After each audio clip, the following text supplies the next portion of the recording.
Hey, it's Ron Johnson, and this is the Ron Johnson Show on the Locked On Sports Minnesota Podcast Network. And on today's show, I'm excited. I got Marqueis Gray, former Gophers and NFL tight end. He started at quarterback, but we'll talk about that with him and talk about that change to the NFL tight end spot. But we got to talk about the Vikings. The Vikings are headed to the Saints, and this is another pivotal game. Why? Because they beat the Lions.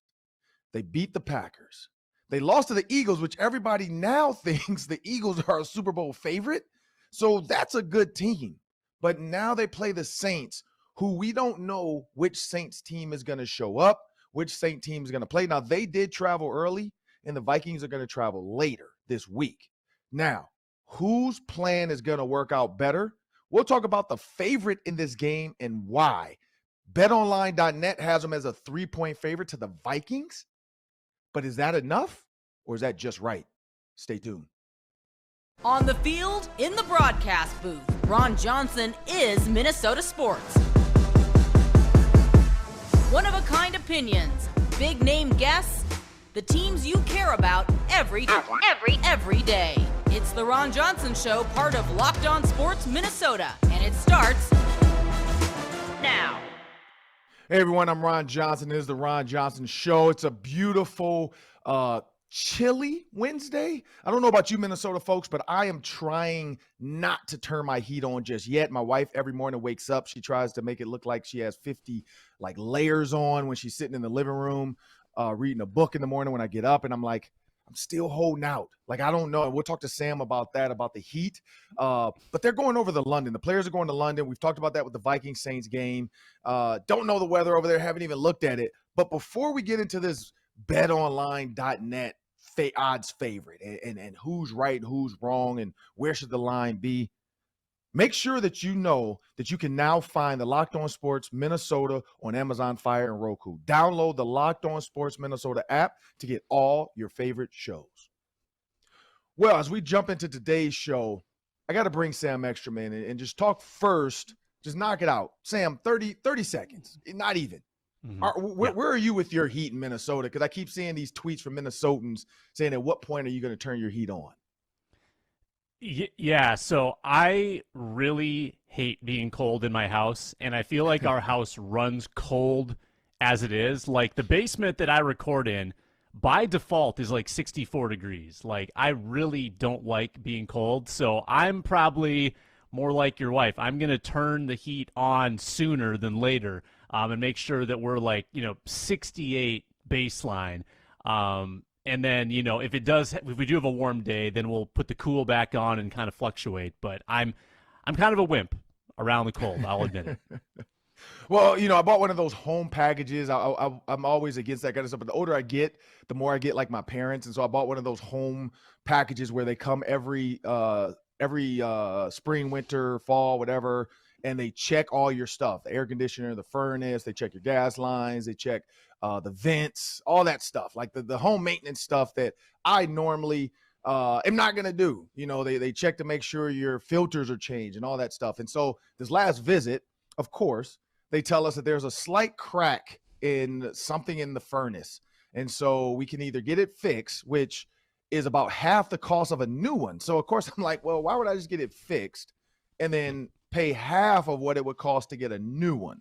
So I'm going to get a new one. And so that's the one reason why I haven't turned it on. They turned the gas off to the furnace because they're like, look, it's a crack in it. I don't know, it's not going to kill you, but eventually if you get enough carbon monoxide, you'll die. So I'm holding off. But today I think I'm going to call the guy and say, all right, let's go ahead and get this replaced. It's getting cold out. My wife, my kids are going to kill me if they wake up again and they're freezing because it is cold in the mornings. Now in the afternoons, once the sun comes up, because the skylights in the kitchen, the house is actually pretty warm without the heat on. But yeah, in the morning, it does get pretty chilly. So yeah, we might have to do that. Put it on a little timer to warm it up overnight for us and then turn it off when we leave for school and work. But Sam, as we jump into this hot Vikings Saints game, this is a game now that actually means something. To toss up because what the Eagles did and then how many players the Saints added to their roster and then what you saw against the Bucs. Even though the Bucs were a good team and forced Jameis in some turnovers, Jameis Winston still finds ways to be effective. We also have to remember this dude threw for 5,000 yards. So Sam, quick twitch. What are your thoughts on this upcoming Saints-Vikings game? Yeah, well, I want to know what Jameis Winston's back situation is. I'm hearing transverse fracture, and I'm seeing a lot of interceptions on his line score. So that tells me that Jameis Winston is still Jameis Winston. He's going to make mistakes, and you got to take advantage of those mistakes. And he's playing hurt. So I feel like the quarterback advantage is in the Vikings' favor in this game, and I think the line reflects that, -3. But if you look too at what the Saints have done this year, they miraculously snuck by Atlanta, and Atlanta's a bad team. They had no business winning that game until a big fourth quarter. They lose to the Panthers. I don't know if the Panthers are a good team, and they put up 3 points against Tampa, and Tampa is a good team. But they've played 3 games where they could easily be 0-3, Ron. So I feel like 3 is like the minimum that I would set for this game. And I think the Vikings are correctly favored. Is that how you feel? Yeah, I think so. When you look at the quarterback matchup first, so let's go with the quarterback matchup. Jameis Winston edges Kirk out in total pass yards, but his interception to TD ratio is crazy right now. He's literally trending for what he did in his last year with the Bucs. He has 4 touchdowns, 5 interceptions. Now, Kirk did have a 3 interception game, but if he were to go clean, unscathed in the rest of this season, he would probably only end up with about 7 interceptions because I don't think Kirk Cousins is going to have another game like that. Like, I can pretty much guarantee he's not going to throw 3 picks anymore. One, he's probably learned, hey, his back shoulder. I got a chance to interview Tanner Morgan yesterday, and he and I talked about that, like the Daniel Jackson touchdowns. I was like, was that a back shoulder? He's like, yep, that was a back shoulder fade call. Fade stop is what you call it. So a lot of that times, if the communication says sometimes it's what the defense gives you, and if Kirk Cousins didn't see what Justin Jefferson saw, that's the reason for some of those red zone interceptions and issues. The one corner route, I've talked about that. So I don't think Kirk's going to have that type of game again. Jameis Winston will give you the ball, but it's up to like Harrison Smith. Now, the Vikings have played without him. Josh Metellus did well. Cam Bynum continues to shine. Like his ability to read in the box now, when you saw him make that 4th and 1 stop where he kind of read it and forced the running back to take a secondary step out, allowing the defense to catch up to him. Cam Bynum's playing well. But when you look at the percentage completion-wise for Jameis Winston, 63.5% is not going to get it done on the field or in the classroom. But Kirk's at 62, so that's not good either. But not bad, but not good either. Like, he has to improve there. When you look at the touchdown, like I said, 5 touchdowns for Kirk Cousins, 3 interceptions. His passer rating, that's where the 84 is. His passer rating is 84. And that's where I think he edges Jameis Winston out a little bit better. The 84 passer rating still has to improve, though. We've talked about like the Jalen Hurts, 106.5. Kirk Cousins has to get there, and that's where you want to get 60% completions. He's got to get closer to that 69, that 70% completions to really be an efficient quarterback. Because you look at Josh Allen, 71. You look at Tua Tagovailoa, 71. You look at Justin Herbert, upper 67. That's where you want it. Joe Flacco's 58.7. That's not going to get it done. Like, people want to say, well, it's tough to be in the 80s. It is, but you got to be. It's a game of inches in football, and we know that. And one slight change here or there can change it. 3rd down efficiency. We looked at the Vikings getting 30 first downs, but having a dismal 30 first downs, but a dismal 3rd down outing.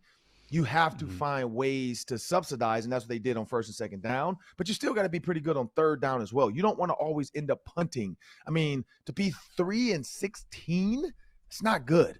Like, you don't want to always end up having to punt on 3rd down and have to rely on 1st and 2nd down first downs. You want to end up in 3rd and short, as I've said, 3rd and 3, 3rd and 2.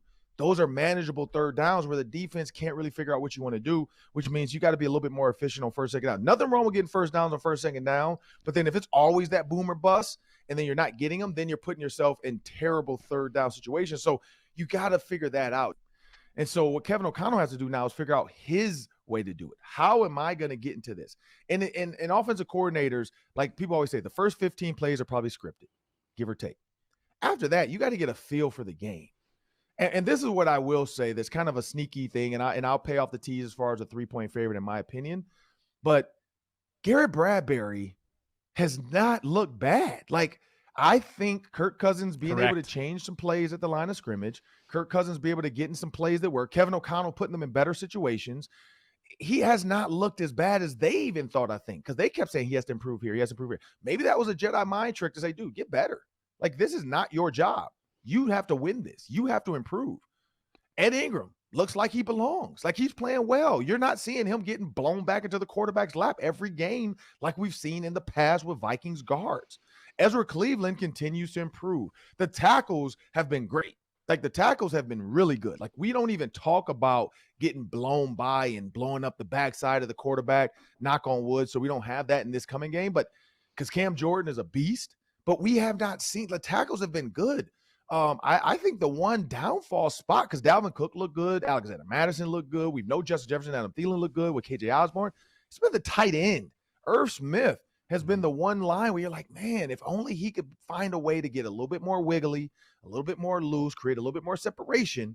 They have a offense hitting on all cylinders. I hate to say this, but you put Travis Kelce in this offense or Zach Ertz, this is a nasty, well-oiled machine. It's there, but they need Irv Smith to do what he did in college, which is create separation, get nasty and wiggle. Like, utilize your leverage. Find the leverage of the guy guarding you. Find out if it's man or zone and where you're going to actually line up and go. Like, it's got to be a little bit more detailed. That's why Johnny Munt, I think, starts out most of the games. Irv comes in as tight end too, whether it's because of injury and he hasn't, they just don't want to put him out. But he's playing.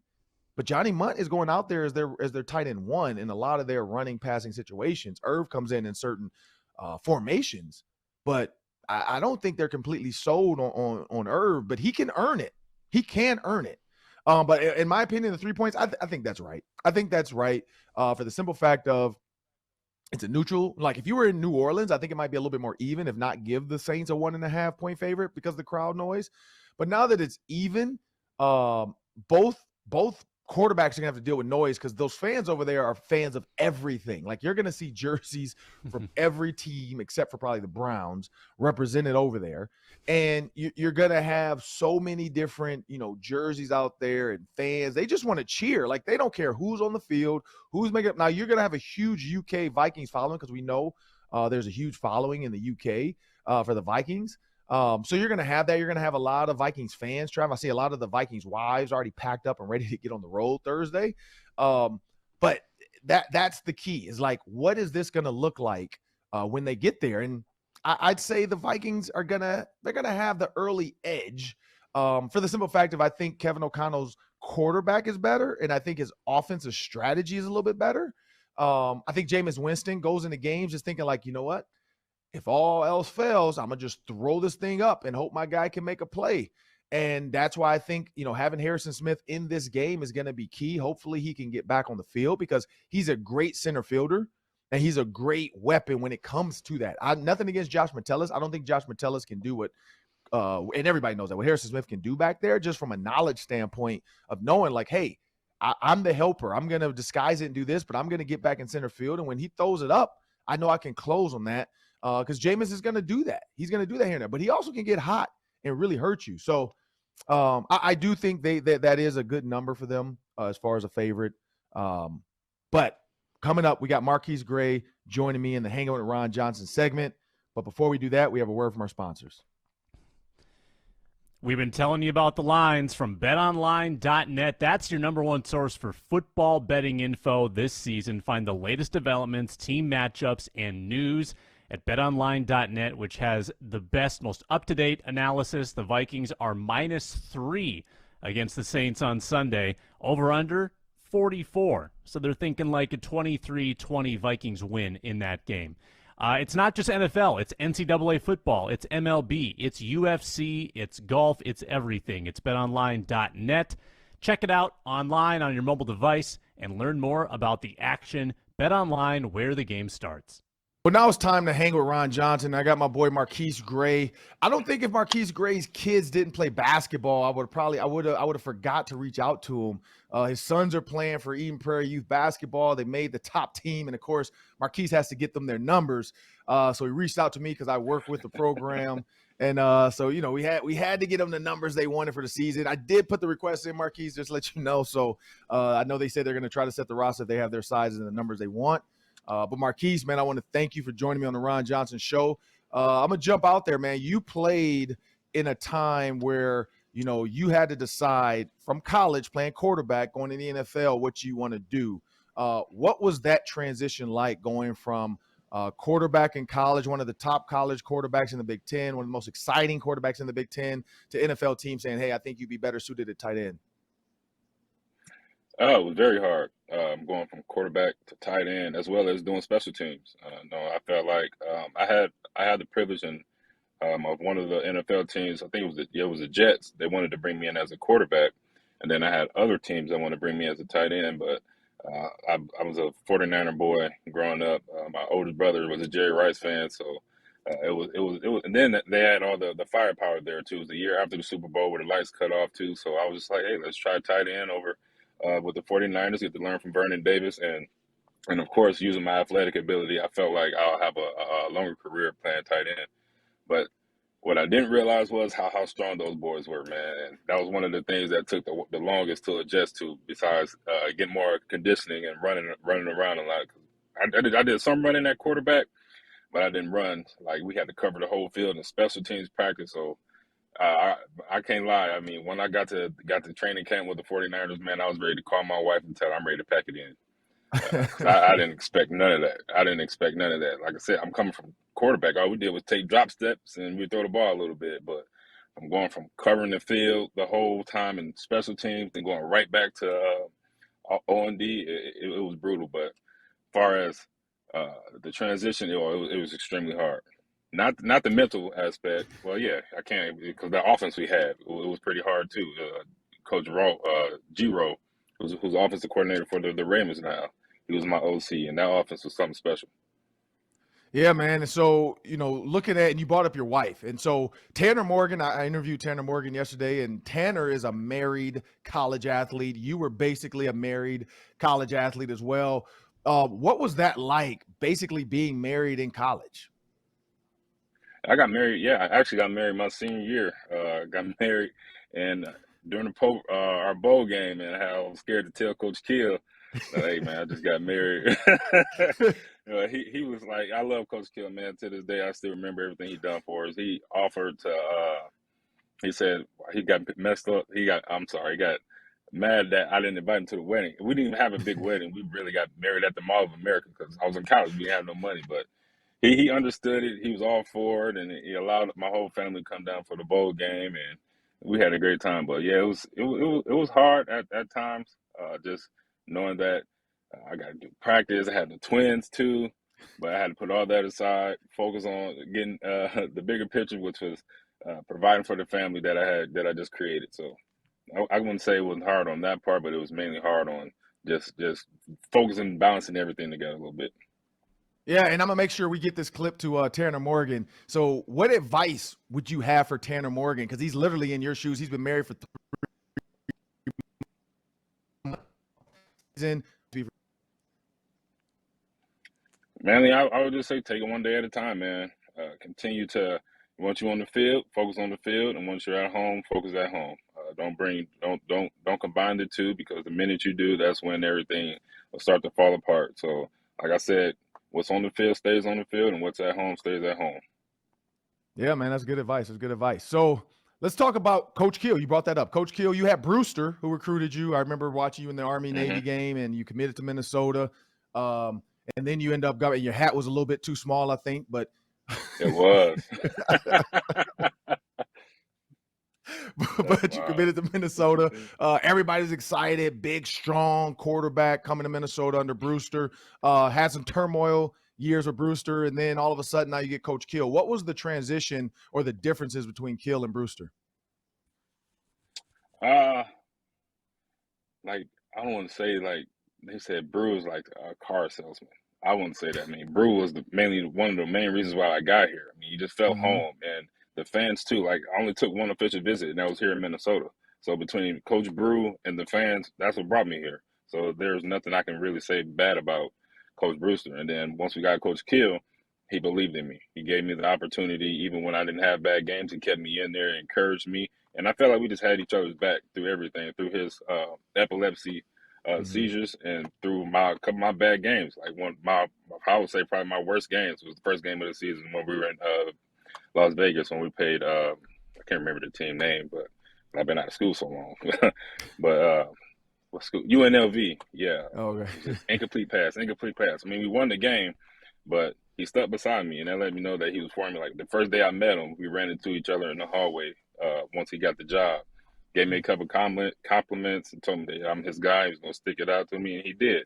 When I got hurt, he found a way to get me back on the field. I mean, I could have had the option of just sitting back and letting my other quarterbacks take over, or be on the field playing tight end or wildcat or receiver.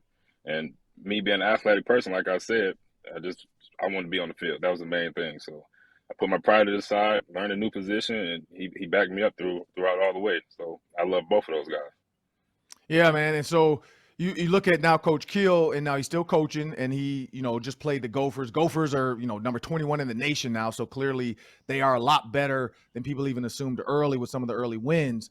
Sure. When you see Coach PJ Fleck, though, like what does the program now mean to you, seeing, where they've gone, what they've built, the national recognition they're getting? They're starting to show old highlights of guys like yourself when they're talking about the different teams over the years and the number of athletes that have come through here. How much pride do you have when you see what PJ Fleck's put together on the field? Man, I love it. I love the energy he brings to the team. Like, he's one of those guys that we say in the NFL, like a player's coach. He looks after his guys. I mean, I get jealous sometimes, like seeing all the trips they're taking and the new facility, the new jerseys. I'm like, man, that's nice. But at the same time, he's a coach you would want to play for. I mean, he and his staff are doing a great job sticking together and getting that team to where they are today. I mean, like I said, when I was in college, I had, 3 head coaches, 6 position coaches. And just having the same coaching staff throughout your whole college career, that could even help as much. And like I said, man, that energy, having his guys run up and down the sideline after each quarter, just the tone of his voice through press conferences, he's one of the coaches you want to play for sure. Wow. I didn't realize you had that many coaches. That's crazy. 6 coaches, man, yeah. 6 positions. That's crazy. So NFL, you go to the NFL, you play for a couple teams, but you play for the Vikings. You did have a chance to be here with the Vikings. What was that experience like being in Minnesota with the Vikings? It was great just being back home with my family. Like I said, that's when my boys were at their youngest. Like, 'cause I missed so much time being with them and some of their school events or even sporting events. Just to get that call to come back to know that the Vikings had claimed me once I got released from the Browns. Man, I was so happy, man. I think I still got stuff back in Cleveland because I left so fast just to get back here, just to be back home. Like, I was so excited just to be back home with my family. And the time we had North Turner, I had him before too. So he was the main reason. He was probably the main reason why I got here. So like it was great, man. And of course, Adam Thielen was there too. There's still a couple guys there when I was there, but I trained with Adam Thielen, so I got to see firsthand of all the work that he put in through our off season and all that stuff. To see that what he's become today, they never one of the faces of the Vikings, man. It's great to see, and he's been a great person, great father, and a great athlete. Like I said, man, it was just great. I was so happy. I didn't want to leave, but unfortunately, NFL is a business. And what was the worst part about it is when I got cut, I had to go to Buffalo when they had the snowstorm. So, and I seen it on the news. I was like, man, I hope I don't go to Buffalo. Next thing you know, got the call, I'm going to Buffalo. But it turns out I freaking love Buffalo. Buffalo was, man, that's one place you would love to play at and a team you'll play for. So I really don't have any regrets or negativity to say about my whole career playing in the NFL.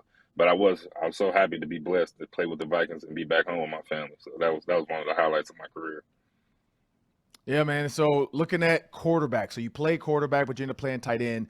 But you play quarterback. So there were times I know when like a quarterback would do something where you're like, man, like how did you do it? Like I know what you should have done here. But what are some of your favorite quarterbacks you've played with that threw you the ball in your time? No particular order. I'd say Matt Moore, he was a gunslinger. Ryan Tannehill, of course. Who else? Tyrod Taylor.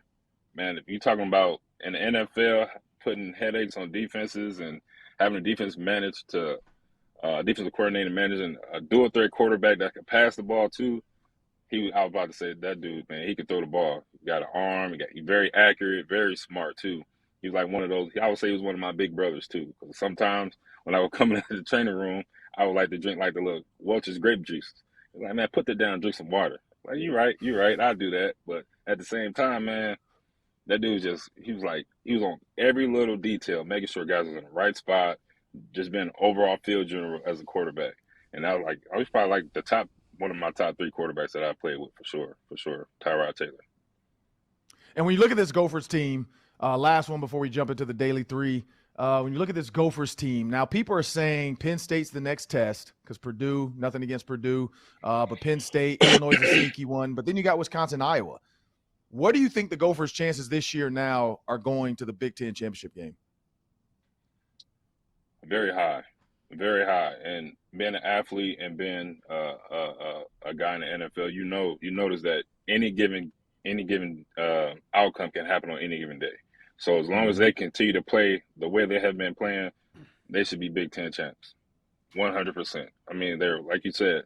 I think they're number 2 in the nation in running. I think so, and then they're in the top 25. I mean, and kudos to Coach Kirk. I can't pronounce his name. Kirk Ciarrocca. Welcome back, brother. Welcome back, brother. And that defense is not allowing a point, or not allowing a touchdown. Man, they're headed in the right direction. So they continue to do what they're doing right now. Like I said, there's no reason why they shouldn't be Big Ten champs. Yeah, they're number 1 in the nation in third down efficiency too, which as an offensive guy, that's huge when you can make sure you're moving the sticks every single time just about. Now, granted, the early games, people are saying they didn't play a lot, but Michigan State, they still had a great day on third down. So now Purdue, and then, we'll see Illinois, Penn State, but Purdue is the next one up in the Purdue championship season, as PJ Fleck will call it. So I'm looking forward to it. And then homecoming. So homecoming's coming up. Are you going to go, or do your boys have football? We got football, and that's the day. That's the thing. They have football. Normally we have football at 8 or 9 a.m., but this Saturday is, of course, at 12 o'clock. So I'm hopefully I can get out there I want to get to the Iowa game. So hopefully I'll find a way to get out there and bring them boys. So that's the main trophy, because I didn't get the axe, man. Anytime we can, every day I get mad about that. I didn't get the axe, but I got the pig 2 times. So that's the game that I want to go to get the boys out there to see that and hopefully bring home that victory. Yeah, man. Well, thank you for joining me in the Ron Johnson segment, hanging with Ron Johnson segment. But next, Marqueis is going to stick around. Sam's going to join the show. We got the Daily 3. That's 3 questions. We're both going to take about a minute and a half each. And then we're going to, Sam's going to throw some questions at us because Sam's going to lead the way. But check out our Locked On Sports Minnesota podcast on YouTube. Following every Twins, Vikings, Wild, or Wolves game, our Locked On team hosts are broadcasting live with team insiders. Never miss a podcast by subscribing to Locked On Sports Minnesota on YouTube. Well, it's that time. The Daily 3. Take it away, Sam. I want to dig a little bit more into your transition to tight end, Marqueis, and you, Ron, too. You dabbled as a tight end, so I'd like to get both of your perspectives of the challenges of adjusting to that position, having to block edge rushers at times. I imagine that's pretty difficult. Ron, why don't you take the first crack at it? Yeah, mine was probably a little bit easier. I played receiver already, and I was already a big blocking receiver. I mean, I was with the Ravens for 3 years, so we had Jamal Lewis that, rushed for 295 yards against the Browns. So we threw the ball 10 times that game. I think I had 2 targets that season, a game just about. I mean, we just ran the ball. We ran the ball down people's throats. We traveled with 5 running backs. That's how we knew we were going to run the ball. I remember the Steelers game, we activated 3 receivers. That was it. It was me, Travis Taylor, and Brandon Stokely. And I was like, oh, my God, we're not going to throw the ball today. Like, we had 4 tight ends, 5 running backs, and 3 receivers active for like at least 4 to 5 games. And so we just knew Brian Billick was going to, he was going to run the ball. So when I got to the Bears and I started off as receiver, a lot of guys in the room, Lovie Smith's like, hey, can you play tight end if you can gain some weight? I said, sure, of course, because you want to make the team. And it wasn't as hard because I had already played in the slot a lot. I was already coming down one by one off the tight end anyway as a big receiver to block the edge. The hardest was being backside by myself, having to block guys like Izzy Adonijay. I remember, what was the other one? I forgot his name. Big, tall. Jason Taylor. We played the Dolphins. Had to block Jason Taylor one-on-one. Like, I had no shot. Like, I remember, like, Julius Peppers. I'm like, come on now. Like, this, like, run away from me. Run tall, sweep the other way. Like, don't run my way. Because there's no way at 245 pounds I'm blocking these guys. Like, no shot. Like, I used to try to buddy with some of the guys I knew, too. Like, hey, man, come on now. Like, let's chill out. Let's calm down. I remember playing the Saints, same thing. I was like, dude, just calm down, bro. Like, we boys, like, don't do it. But, yeah, that was the hardest for me. Blocking DNs by myself. And it had to be like 1 or 2 seconds, but that was the hardest thing I've ever had to do. Marqueis, what about you? I would agree 100%, 100%. Just like I have the story about Julius Peppers. Man, I had a play where I had to just go cut him because I felt like personally he never played hard, but he always dominated, so he never had to. So went back to cut him. He looked at me. All right, I got you. I was like, chill, chill. I was supposed to do that. I don't want no problems. Please don't do it. Next thing you know, dang, I'm concussed out. I had to be like, coach, I need to play. But yeah, man, it's just blocking those dudes, man. It's like you don't know real strength until you go against one of those guys. I also had to go against James Harrison. When you say brick wall, that dude there, you can literally hit him and you fall back. I gave him everything I had, and he didn't move. Made the tackle, felt bad, but like, coach, you see what he do to tackles. What do you expect from me? So, but at the same time, man, yeah, blocking those dudes one-on-one, you just pray. You just hold on for dear life for these few seconds, and then the plays be over. But yeah, that physical part of being a tight end, man, I don't think you ever get used to that, ever. And then you got the mental side too. Some offenses it may be easy, some might be hard. That's incredible.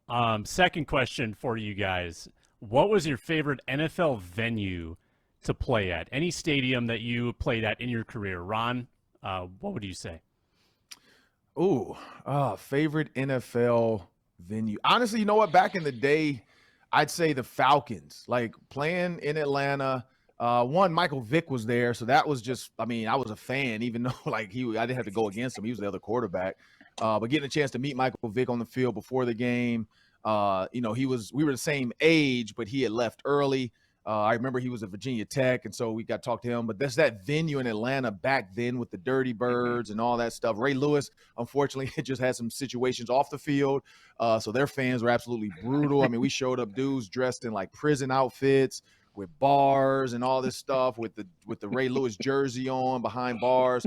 So their fans were absolutely nuts. But the just Atlanta itself too, being a young black guy in the city of Atlanta, I mean, man, it was like a party. Like when you walk to the stadium, you walking up like dinner the night before the game, just going out to the mall. It's people everywhere, and it was just fun to be in that atmosphere. Because I've been on the flip side going to like Wisconsin, and it's totally different. So I say Atlanta was fun. Marqueis? I would say, even though I was a part of the team, I would say Buffalo Bills. Love playing in that place, man. It was always rocking. You think you have either a small event, no matter what, those Buffalo Bills fans, man, they're going to show up and show out. One of the places I hated going, and I didn't know if we were going to make it back home, was in Oakland. Those fans there, man, when I say they hitting the bus when you driving up to the stadium, they giving you the finger and everything. It's like, man, let's just play this game and get out of here safe, y'all. That's all we want to do. But yeah, I would say those are my two favorite and worst stadiums to play at. I do got an audible call for you because, the Bear always is my offensive coordinator right here. He's always giving me plays. Audible on this one for you, Marquise. Buffalo Bills, like, were you ever tempted to, like, try to attempt to jump through a table? Like, did that ever come up in the locker room with players? Like, did anybody ever try to jump through a table? Oh, no, man. I was still trying to keep my job the whole time. I didn't want any injury to prevent that, but I would watch it in a heartbeat because that's what they're known for. Everyone, you drive into the stadium and you just see boom, boom, boom. They show it on TV too. Like I don't know where they got it from, but they love it and they do it continuously. And I would never do that, but I would love to watch. I love to watch. That's what somebody said. They said whenever the Buffalo Bills are doing well, Home Depot is in trouble because no table is safe in Buffalo.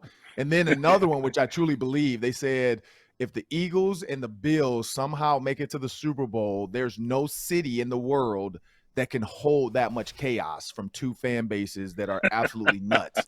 So I'm like, that might be true. Hey, that's believable. That's believable. Last question for you guys. You both played a long, illustrious Gophers career. I want to know what your favorite trophy to play for was. Ron, we'll start with you.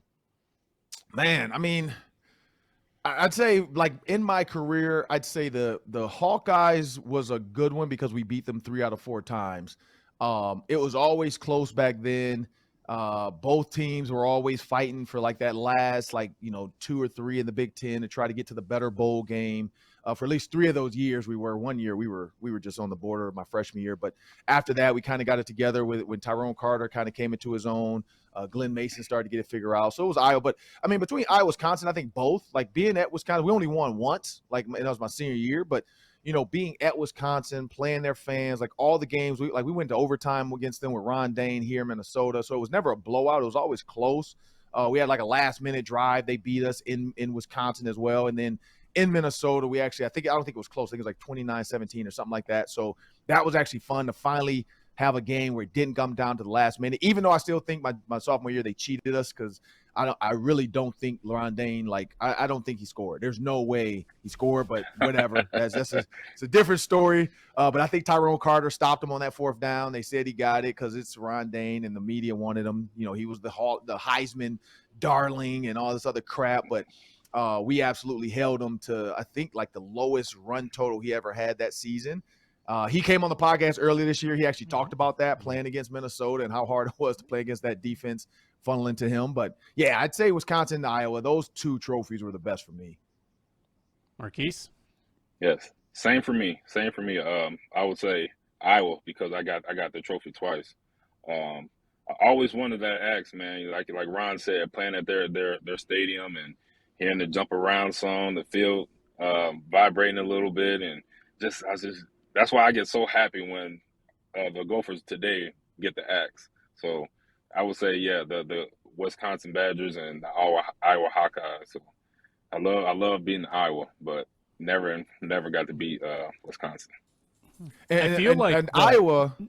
No, yeah, go Sam. Not getting to play Michigan very often with this division alignment. I think it's taken a little luster away from the little brown jug, but the jug is awesome, and that's a super old trophy. They used to play almost every year, and now it seems like they've only played Michigan a couple times in the last 10 years. It's kind of a bummer because I love that one.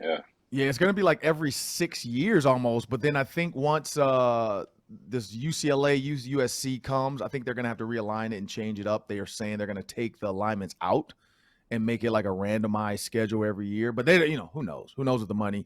Another audible one for you. Marqueis, USC and UCLA are joining the Big Ten. What are your thoughts on that? Like they said, man, it's a money move. I don't like the idea of it. I like our teams. I mean, I don't think it's a good fit. It's just UCLA, USC, and the Big Ten. It just doesn't sound right. Doesn't feel right. But hey, what do I know? But like I said, I'm just sold on the old Big Ten. So, yeah, you and Spice, man. Spice Adams, he's not a fan of it either, but I think it's because of Penn State having to go all the way across the coast. But Spice Adams wasn't a fan. Everybody's different. Some people love it. Some people hate it. Yeah. I got to get some USC guys on here to talk about what they think because, yeah, it's 50-50 right now. Half the guys that come on the show, they love it because of the money. And then you and Spice, man, y'all are sticking to it. It's not 50-50. More people like it than you two. It's more like 80-20. But yeah, you and Spice, y'all the only 2 so far that have said I don't like it. We're gonna have to get like a Big Ten commissioner. I know Kevin Warren and his assistant. We're gonna have to try to get one of them on to talk about that as well. Because this is the thing, Marquis, $7.5 billion next year for the TV contract over the next 7 years. So I think that's part of the reason why USC and UCLA were a huge ad, because that adds TV value, and then that's gonna put more money in the players' pockets eventually because these NILs as they get more on TV. Another last overtime. Well, like any coach, when you're doing conditioning drills, you got 16 110s, you got one more. If you had to pick your perfect NIL, because you were in college, you were a big-time quarterback in college, big-time recruit, what would have been the NIL deal you would have wanted in college? Like now that I think about it, I would say 5 gun. Something with 5 gun because I was number 5. I was number 5, and I always choose 5 gun. Like it's my favorite gun. So anything with that, and then I don't know, man. I really ain't thought about it. I just been more on the sensitive side that it didn't happen when I was playing because all the guys that I played with, you probably would have made bank. And then when I got to NFL, my signing bonus was only $4,000, so I had to send that home for rent. So I didn't have any money really. So I would have gladly took any and everything if I could have. Oh, yeah, the starting QB for sure. You definitely would have. But yeah, I want to thank Marqueis Gray for joining me on the Ron Johnson Show. I want to thank all the listeners that continue to listen, download, subscribe. Please comment, like, and share. Let us know, what was your favorite trophy game for the Gophers? Is it the Brown Jug? Is it the Governor's Bell with Penn State? Is it the pig, or is it the axe? Which one do you like the most? And remember, when you subscribe to Locked On Sports Minnesota, you're getting endless Vikings talk with local experts. Subscribe to the free Locked On Sports Minnesota podcast feed wherever you find your podcast, and find our videos on the Locked On Sports Minnesota YouTube channel. Thank you, and have a great day.